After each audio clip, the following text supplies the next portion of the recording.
Hello and welcome to a Smurd P video. And today we're looking at X-Men issue 14. And let me get my camera in the right position. Apologies, doesn't always pan out immediately. So our story begins with Chief Robbins asking Cyclops for assistance in finding a missing girl. That missing girl is Piper Cobb, who's been here before and was because she thought she was a mutant. However, she wasn't a mutant, but at the end of the issue she sort of was a mutant. Very strange stuff, which will come apparent by the end of this. So writer is Jed MacKay. Ryan Stegman is on the pencils. Ryan Stegman and JP Mayer is on the ink, and colorist is Marte Gracia. Yeah. Oh, and this is all the cast here. Pretty much same cast since the beginning. So Quentin is in the air trying to scan the error in the Marauder. However, it's coming up nothing, so Cyclops suggests good old fashioned eyes. However, Quentin reminds him, I wear glasses. That's not gonna be very good. We also have Jen in the air experimenting with her mutant powers. But she adapts not just physically, but mentally. She is acting like a sort of bird of prey here. So Cyclops reminds her, remember, she's a person, not a mouse, and not to do that. Idol is frustrated because she clearly cares for Piper, and she feels like she came to them for help and was rejected, not just because she was a mutant, because maybe there was something going on at home that she is not aware of, or they're not aware of, or can't prove, but there was no evidence of that. So what are they to do with a human? They return her home, but the worry is that she's in real danger. She's out in the cold.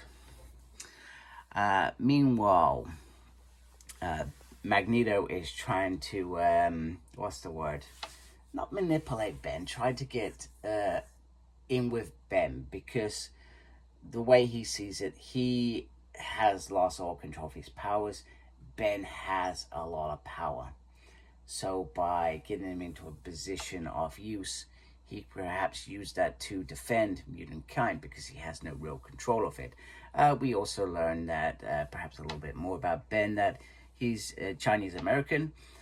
He's also gay and has always been on the outsider. So when he learned of his mutant powers, he was quite fine with it because it just added another layer to him being on the outside and not on, I guess, what's called the inside. So there we go.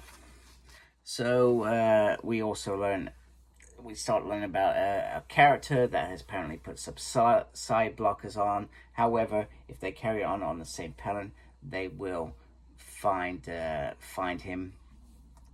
We also get Free Kate back in the mix with Nova and an unknown assailant talking about mutant deaths and kills. And his code name is Wire. I've been reading X-Men for a long time and I don't remember a character called Wire at all. So either somebody's going to refresh my mind in the comments, probably look it up later, oh, he's just a brand new character, which could be the case. Otherwise, I like all these wires. It just reminds me of sort of Weapon X a little bit, actually.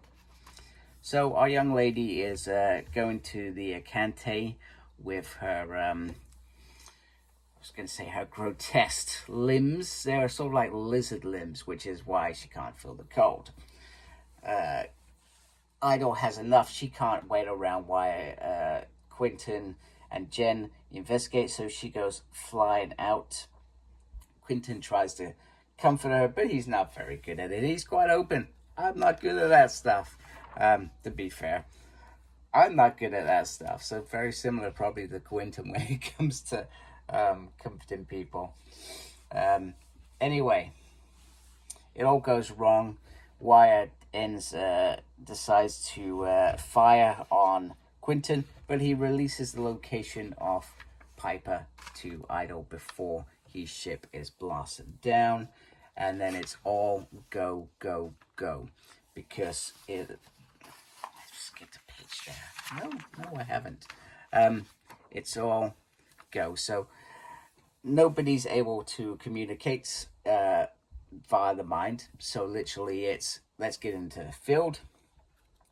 Idol is obviously worried about where Piper is because she's got the location, but also about Quentin. And Juggernaut says, you go get Piper. We will get, as he calls it, Shrimpo, and make sure he's okay.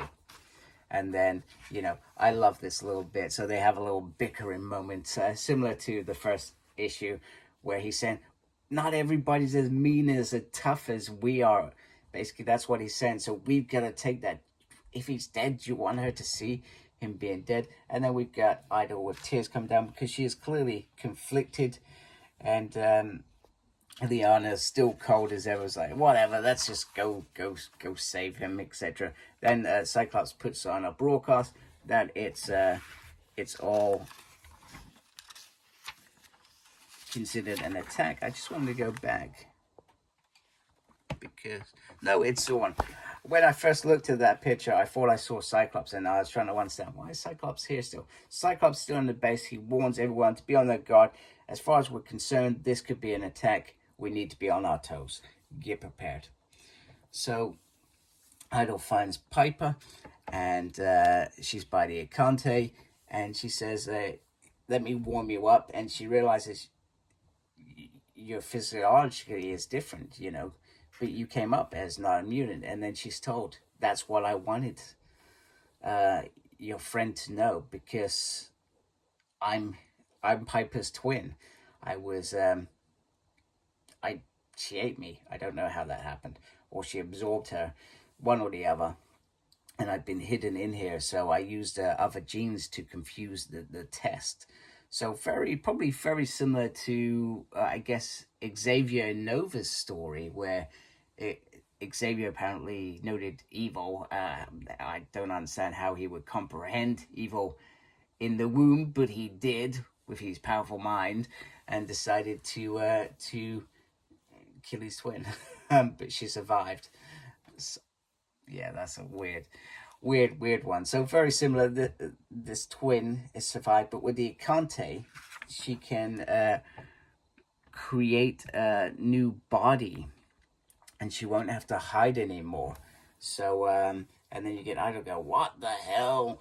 And you know, you got the Acante's dead body there, and then it's just an egg, sort of like the end, and not a to be continued, which I thought was a little bit odd, because A, there's more to the story, and B, Quentin is still missing, and we are unsure if he is dead or alive. And as he's one that died the most in the Krakoa era, maybe that says a lot. But I love this little front page as well. So yeah, a really good story to come off the back of the hunt for Xavier, X-Man hunt. I think this is very well delivered and back on course for this X-Men story. So yeah, kudos. Very happy with what was delivered in here. Let me know what you think in the comments, whether you picked up this issue, whether you're liking this issue, whether you're liking this run, or whether you're just like, meh, I've had enough since Krakoa. All opinions are welcome here as far as I'm concerned. Whether I agree or not agree, you're always welcome to express yourselves. So thank you for watching. If you haven't subscribed, please subscribe. I'd really appreciate it. Make sure you look after yourself. Very important these days. Thank you everybody that subscribed to my channel. And as always, embrace geekiness. Take care. Goodbye.